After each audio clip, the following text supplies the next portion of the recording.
Welcome back. This video is going to be short and to the point. It's going to cover a few things that you're going to see in the subsequent product research videos, and I just want to stress the importance of them and help you understand them further. So when we are going through the product research videos, which you'll see in a couple minutes after this video, you understand exactly the reason why we're making these decisions. So the first thing I want to discuss is BuyBox suppression. So BuyBox suppression, you will not see an offer price here. Like if we go to this listing, you see an offer price. It's clear to the customer what they're paying. On a BuyBox suppressed listing, you will not see an offer price. So Amazon suppresses BuyBox for two reasons. The first reason is the most common reason and usually the reason for BuyBox suppression. And the reason is Amazon stating that the price point that your product is listed on Amazon.com for is too high compared to other competitive marketplaces.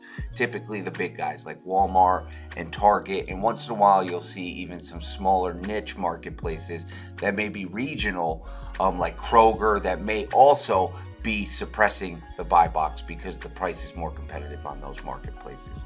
And a great place to see that is if you slide over to Seller Central here, you can see in your search suppressed listings the competitive price. So right here, we're listed at $18.99, but Amazon is saying, hey, this product needs to be listed at $11.95 to get that BuyBox price back.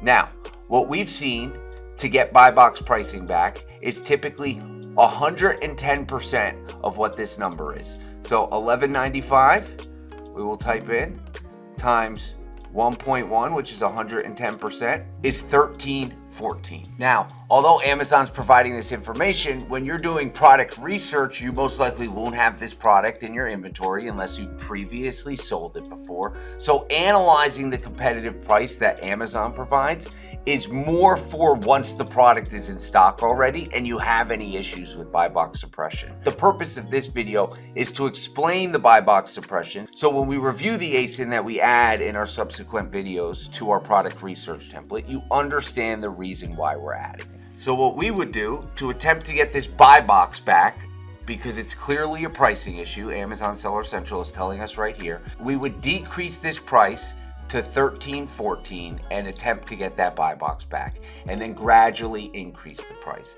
Now, the second reason that a BuyBox may be suppressed is the information on the listing could be missing key details that allows the customer to make an educated decision. So Amazon is saying this listing is missing key information to help the customer make a buying decision. It could be pack size, it could be unit count, it could be nutritional facts. So Amazon will suppress the BuyBox and not make it visible for shoppers when they're searching. Now there's two ways to update the information if Amazon is suppressing the BuyBox for missing information.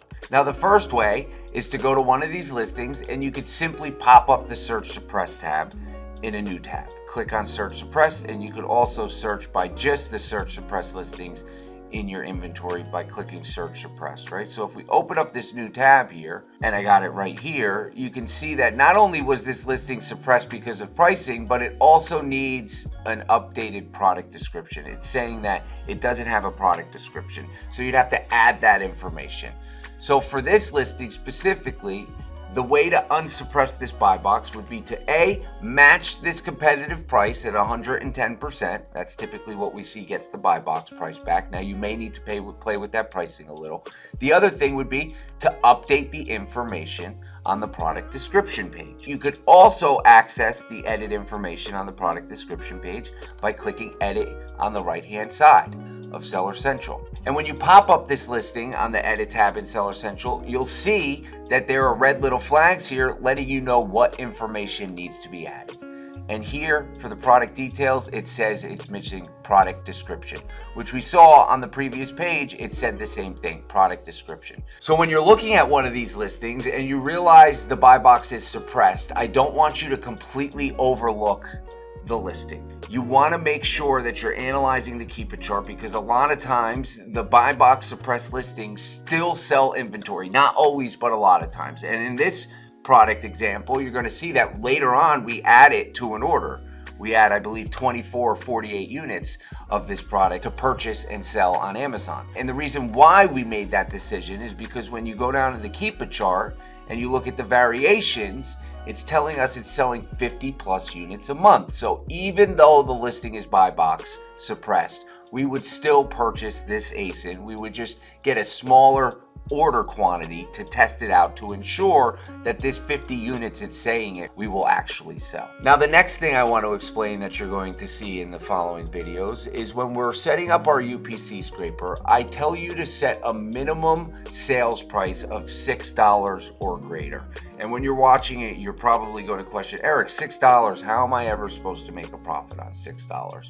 And I want to be very clear that although the $6 in sales revenue price point may seem low, your minimum buying requirements still apply. So in the videos you're going to see, we cover a $2.50 minimum buying requirement, and I explain in detail how to select that buying requirement for you. But for the sake of these videos, we use a $2.50 minimum buying requirement. So that $2.50 minimum buying requirement still applies to low-cost ASINs. Now here's the thing.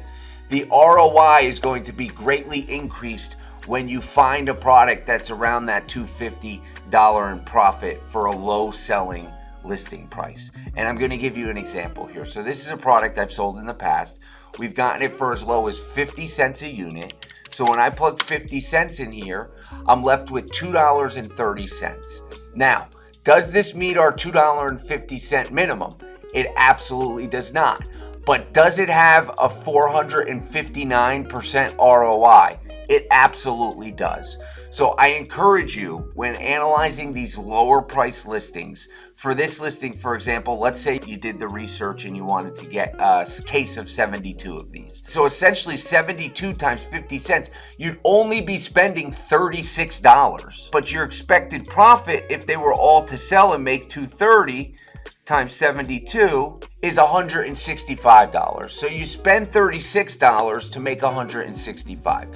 That's a very safe investment for me. So you should be comfortable with some of these lower priced items that have a very low cost of goods and may sell for $6, $7, $8, $9.